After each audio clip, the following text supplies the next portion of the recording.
Welcome to the Evidential Faith Podcast, where a father-son duo explore the scientific, historical, and philosophical evidence for the God of the Bible. The goal of this podcast is to encourage believers and challenge skeptics to consider the reliability of Jesus in the Bible. All right, welcome back, everybody, to the second episode of the Evidential Faith Podcast. My name is Jake Nash, and with me is my father and my co-host, Troy Nash. Thank you, everybody, for listening to the first episode. And today we are going to talk about an argument for the existence of God. I think the next few episodes we're going to start our little mini-series on different arguments for the existence of God. And the first one we're going to talk about is the cosmological argument, also known as the Kalam Argument. So, Dad, you want to take it away and give us what that argument is in a nutshell? All right. So it sounds kind of intimidating, but it's really not. It's an argument based on logic, and really, there's two premises and a conclusion. So the first premise is that anything that comes into existence has a cause or a preceding effect. Mm-hmm. The second premise is that the universe came into existence. Therefore, the conclusion is the universe has a cause. Okay, so we will tackle each one of these premises and show that each one of these is true. The first two premise being true. In a logical argument, if both of the premises are true, then the conclusion has to be true. And so we'll show that both of these premises are true, and then therefore we can show that the universe has a cause. Right, because we can't just say just because we say everything that has comes into existence has a cause, and the universe comes into existence, therefore the universe has a cause. That's a valid argument, but that doesn't necessarily make it true. We want to dive into each of the first two premises. If we can prove beyond a reasonable doubt that the first two premises are true, then that means that the conclusion is also true. It's like an equation, a squared plus b squared equals c squared kind of thing. So, so the first premise, everything that comes into existence has a cause or a preceding effect. What do we say about that? Yeah, so this has to do with the law of causality, which basically states that the events do not occur randomly. There's always a preceding cause to every event. And this is true.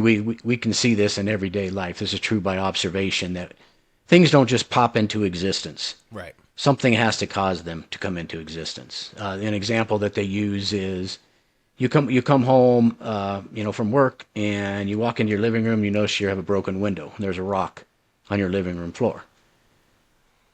You don't just automatically assume that the rock appeared out of nowhere and nothing broke the window. You would assume that the rock broke the window. Yeah. The rock broke the window. Someone caused, either the wind blew a rock through your window or someone threw it. There was a cause to the breaking of your window. Just like anytime something appears, let's say you walk outside and you see a car in your driveway. It's not your car. You don't know whose it is, but you wouldn't automatically assume that the car just magically appeared out of nowhere, right? You would assume that someone put that car there. Right. And that car had a cause to be there, right? And the car itself has a cause, that it has designers, it has engineers that made the car. Mm-hmm. So we know that by observation, things don't just appear out of thin air. Mm-hmm. Yeah, I think... sorry, go ahead. Go ahead. No, you go ahead. No, I think you're correct. Intuitively, we know this. At the same time, this is how all of science works, right? Science really is a search for causes. We see some sort of effect. We observe something in our world or in our universe, and then we look for what caused that. There's I don't know if this story is actually true, but how Isaac Newton came up with the theory of gravity is that an apple fell out of a tree and hit him on the head, right? That's what I learned in second grade. I don't know if that's actually true, but it illustrates the point in that there's an effect, this apple falling, and we can see this anytime. Pick up something and drop it. It's going to fall 100% of the time. And so what is causing that? Well, gravity is causing that. So that's what science is a search for causes. We know the effect. We're trying to look for a cause. And if the law of causality is not a thing, we can't do science. Mm-hmm. Yeah, exactly. Yeah. Yeah, so that one is pretty straightforward and pretty easy to show that it's true. Right. So now we have to go on to the second one and show that the universe came into existence, that it hasn't always been here. And Yes. so you want to go ahead and tackle that and start off with how we're going to show that? Yeah. So we're going to use an acronym from the book I Don't Have Enough Faith to Be an Atheist. We talked about it last podcast, but it is by Norman Geisler, who's the other author we forgot to mention. Norman Geisler and Frank Turek. Right. And it's an amazing book. We'll link it again in the description. Also, I want to mention that there is a great super short video of the Kalam Argument by William Lane Craig that is great, and we'll link that as well if anybody wants to look more into it. But we're going to use this 5-letter 5-letter word acronym to help give us evidence that the universe came into existence or the universe had a beginning. So the first, it's the acronym is SURGE. So the first one is S. That stands for the second law of thermodynamics. And the second law of thermodynamics, among many other things, basically says that as time goes on, the amount of energy, the usable energy in the universe, becomes less and less useful. So over time, the energy in the universe is becoming used up, and that eventually the universe will die because all the energy will be gone. So it's just like a car as it drives. You put gas in your car, and for the car to go, it has to burn up that gas. It's taking that energy and burning it to make your car go. Just like that, the universe is using up energy as it's staying alive. So going to the first law of thermodynamics, so the second law is that over time, we're running out of energy. The first law says that there is a finite amount of energy in the universe. And it's also called or explained that energy cannot be created or destroyed. It can only change state or form. So there's a finite amount of usable energy. And that's the first law. And the second law is that as the universe is going on, as time is going on, it is burning up energy. So these two laws together, if you put them together, we're going to use the example of a car again because it's easy to think about. Basically, if you were to fill your car up with if you were to fill up your car with a finite amount of gas, just like fill your tank all the way up, and you start to drive your car, and you just keep driving your car, and you know that your car burns gas as it drives, would your car be running today if you filled it up an infinitely long time ago? No, assuming that you can't refill it. You only get to fill it one time. Assuming you cannot refill it, right. Right. Assuming you cannot refill it, you have one tank of gas, you fill it all the way up, and you start driving, and you don't stop. Would your car be running today if you filled it up an infinitely long time ago? No. No. That usable energy would be gone. So. Right. You would have no more gas, right? Mm-hmm. The same thing is with the universe. If the universe had begun an infinitely long time ago, or in other words, it's infinite, it's eternal, it doesn't have a beginning. If the first and the second law of thermodynamics apply, which are two of the most important laws in physics, if those two apply, which we know that they do, if the universe was infinitely old, it has a finite amount of energy, and you're burning energy all the time, we would not have gotten to today because it would have burned out by now. But we're still here, and we're talking, and we're on this podcast. So therefore, it can't be infinitely old. It had to have a starting point somewhere. Does that make sense? What would you add to that? No, just, I think it's keeping it simple like that is the most important thing because it can get kind of complicated. But so basically the universe is running out of usable energy. The energy is being transformed into different states that are no longer usable. Right, and a big state of that is heat. Like the same way that your cars, the brakes in your car work is through friction, right? You have this disc, and your brakes squeeze the disc, and it takes that kinetic energy, that moving energy, and burns it off into heat, which is no longer usable. So, at some point, all of the energy in the universe will be no longer usable, but we're still here, right? So at some point, it had to start. So that's the first line of evidence that the universe had a beginning. You want to take the second one? Yeah. So the second letter in our acronym of SURGE is U, and that stands for the universe is expanding. Okay, so briefly, Einstein's theory of general relativity predicted that the universe was expanding, Yeah. and it was interesting because he wasn't happy about that. He called it irritating that his theory was showing that the universe was expanding. He didn't want to show that. He wanted to show that it was static. Right. And so he actually introduced why would he want to show that it's static? because he didn't want there to be a cause. He knew that if the universe was expanding, that it meant that it would had to have had a beginning.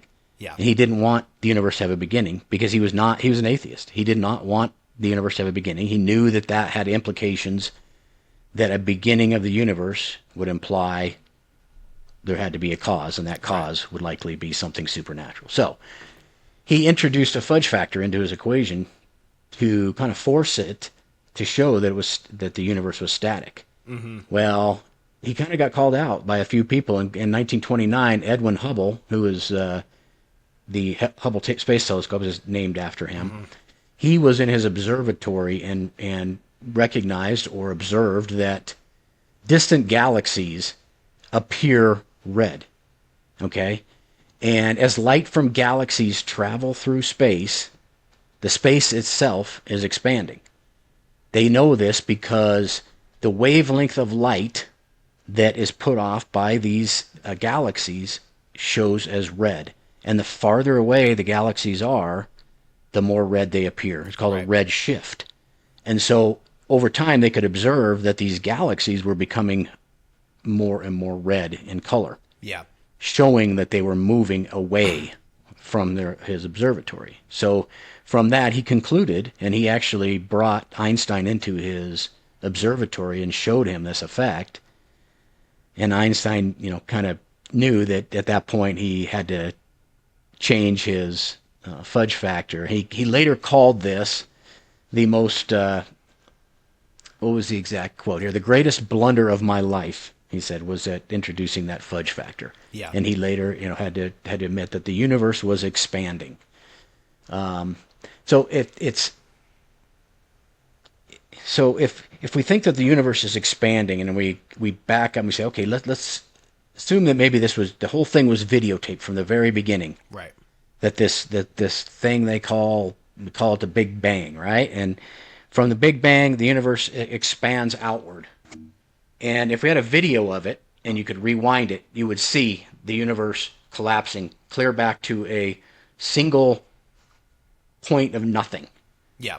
That at that instant, it shows that space, matter, and time were all created at that instant. And this is being shown by the expanding universe. Right. Yeah. I want to touch a little bit. Yeah. Yeah. I love anything that. you want to clarify? I want to touch a little bit on why red light means that the galaxy or that space is expanding. So if you remember back in elementary school, you learned about the rainbow. You have Roy G. Biv, red, orange, yellow, blue, indigo, violet. Mm-hmm. The light, the different colors of light that we see have different wavelengths. So light is waves. Yeah. It's also particles, but So light is a wave, and it has a wavelength that changes. Now red has the longest wavelength that we can see, and indigo or violet, kind of like purple, has the shortest wavelength that we can see. There's light outside of those things, like ultraviolet is UV from the sun. We can't see that because it's outside of our range. Or infrared, that like your TV remote uses, that's light, but we can't see it. So the longest wavelength light that we have, that we can see with our eyes, is red. And because those galaxies look red, they're not actually red.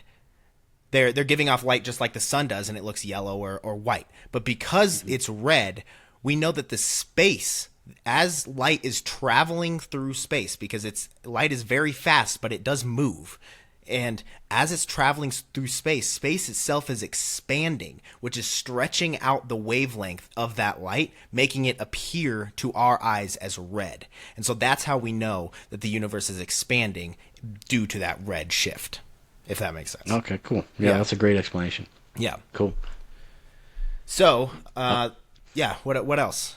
What else on that? So so that takes us down to now the on to the third letter of the surge acronym, and that is radiation afterglow. Yeah. So you want to talk about that one a little Yeah, bit? yeah, I will. One more thing about you. You mentioned that if you rewind the tape, everything comes back to a single point, right? Not the size of a basketball or a baseball or a pinhead, but a mathematical point. Theoretically and in reality, nothing.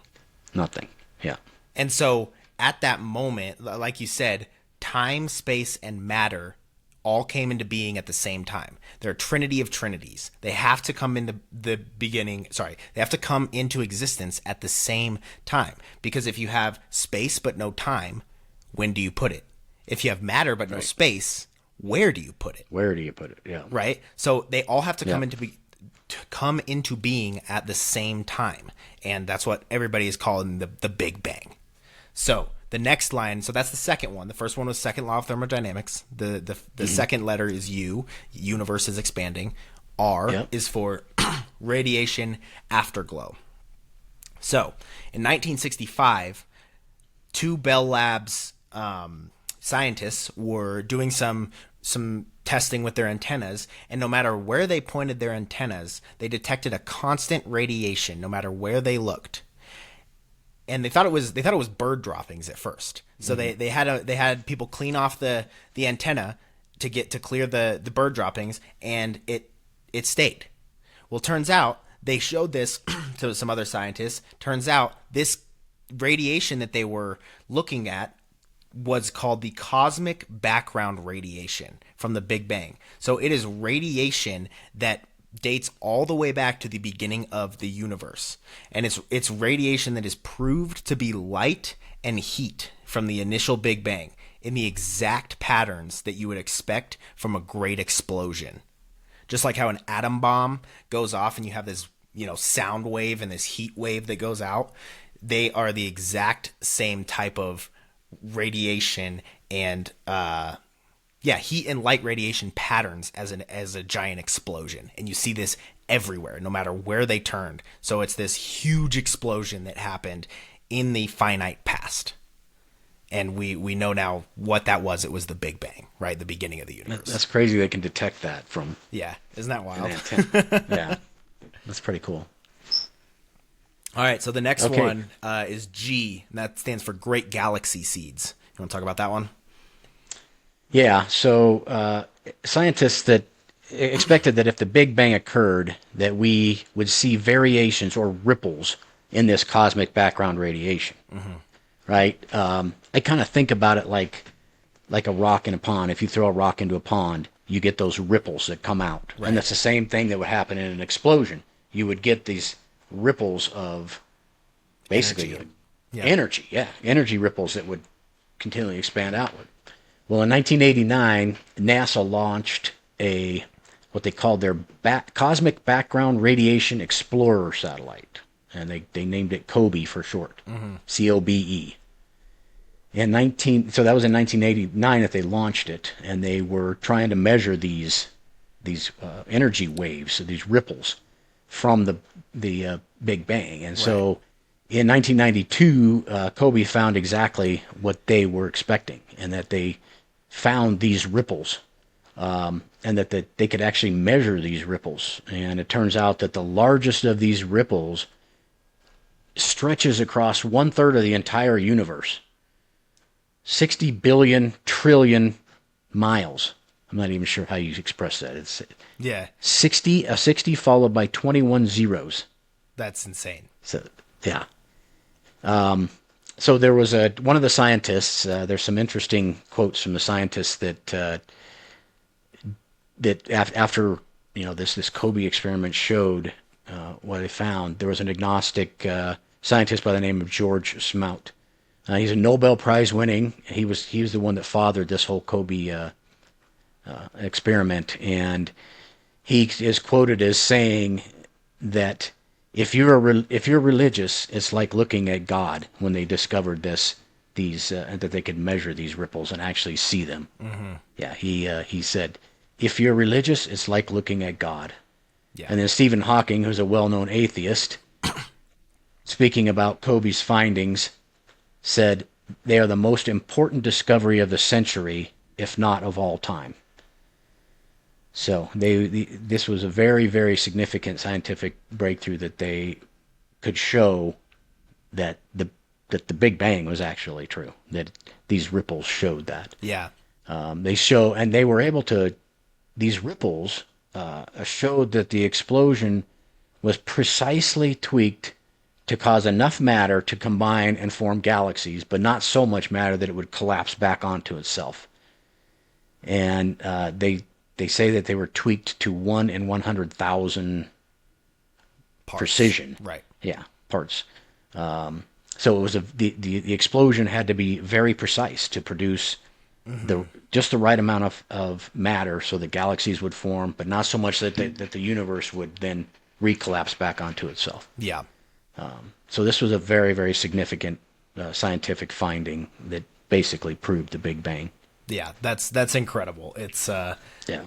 I mean, it's like a photo. It's like a photo of the beginning of the universe, or the effects of the beginning of the universe. It's almost like you can't see a hurricane. Well, I guess you can. Sorry. In a picture, let's say, Yeah. let's say you have a picture of after a hurricane went through a city, right? It's like seeing the devastation, and you know that a hurricane went through there, or like seeing a picture of the wind, right? You can't actually see the wind, but you can see the effects of the wind. You can see these trees bending, and you can see leaves flying. That's what these ripples are. It's like it's a picture of the effect of this giant explosion at the beginning of the universe, and it's incredible. Nobody, even atheists don't hold on to the steady state theory of a eternal universe anymore. No, they don't even teach that in schools, even in public schools. That's what I learned when I grew up was the Big Bang. So nobody is questioning that it had a start, right? So there's one more. So we've gone through SURG, and the last one is E, and we talked a little bit about it. It's Einstein's theory of general relativity. So this one's a little heady.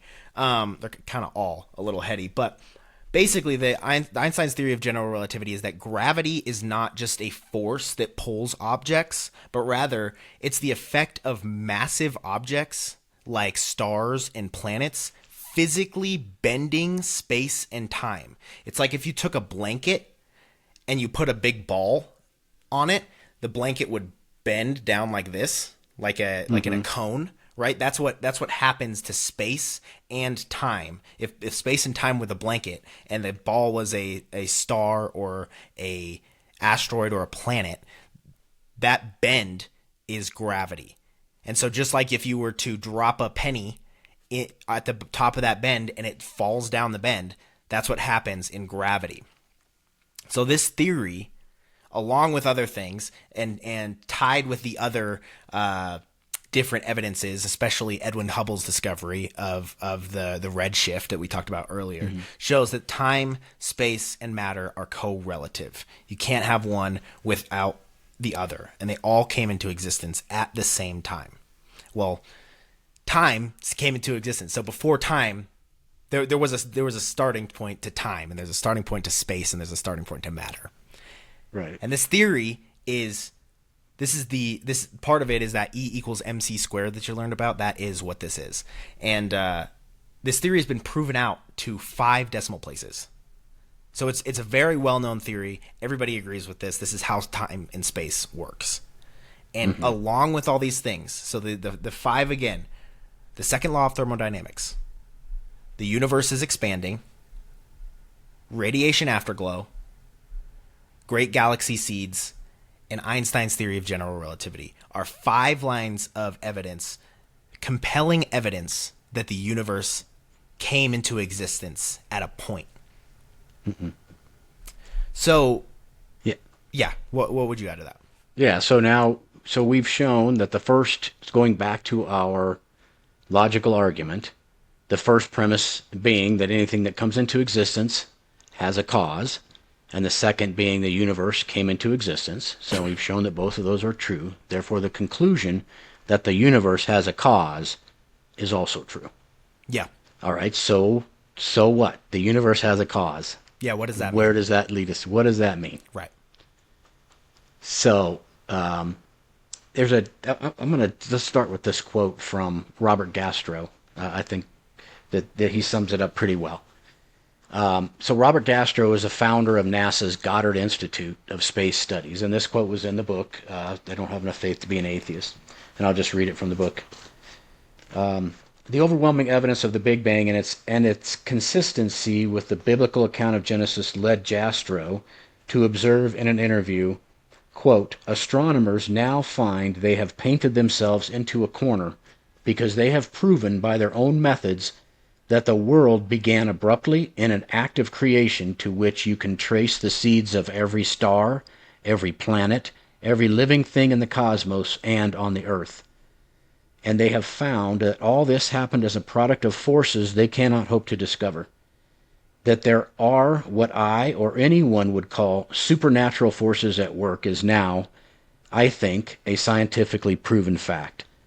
So he's basically saying that this was a supernatural event. This was not some natural occurrence that caused the universe to come into existence. It was a supernatural event. Right. And we would say that supernatural event had to be from something outside of space, right? It couldn't be inside space because space wasn't created yet. Yeah. It has to be timeless. It has to be eternal, meaning it's always existed, whatever that cause was, because time didn't come into existence yet until the universe did. It has to be immaterial. Can't be made of matter because there wasn't matter yet. Yep. And it has to be incredibly powerful to be able to cause the universe to come into existence. Has to be incredibly powerful. Yeah. It also has to be creative. And when you look at the universe, when you look at the night sky, especially if you're out camping and you look up in the sky, it is just awesome. Yeah. And the creativity behind being able to create that is undeniable. I would also add that it would have to be personal because whoever created it or whatever created it had to choose to create the universe. Yeah. There's a good quote that in the book, I don't have enough faith to be an atheist, where Norman Geisler is talking to an atheist. He says, well, if God doesn't exist, why does anything exist rather than nothing? Yeah, why is there anything here? Why is there anything here other than nothing being here if God doesn't exist? So the other thing that it shows is that whatever created it is highly intelligent, extremely intelligent, to be able to produce a universe with all this incredible complexity and fine-tuning. And fine-tuning, which we will talk about in our next episode. Yep. So do you want to talk a little bit about the Bible and how the Bible relates to what we're talking about here tonight? Yeah. Yeah, totally. Because, like you said, because the universe has a cause, how does that get to the God of the Bible? How does that get to a God? How does that get to a God of the Bible? Well, the God of the Bible, the Bible itself is not a scientific book. The goal of the Bible is not to explain exactly how the universe was formed, right? But it does say that the universe had a beginning, which is backed up by science. And we know that anything has a beginning has to have a cause that's powerful enough to create the universe itself is summed up in the first 4 words of the Bible. In the beginning, God. Right? The first 10 words of the Bible are this. In the beginning, God created the heavens and the earth. That's the first 10 words of the Bible. In the beginning, there's time, creating time. Mm-hmm. God created the heavens, there's space, and the earth, there's matter. And before all those things, in the beginning, God. He was there the entire time. Mm-hmm. And that answers the question. I've had people ask me this before. Okay, if God created the universe, who created God?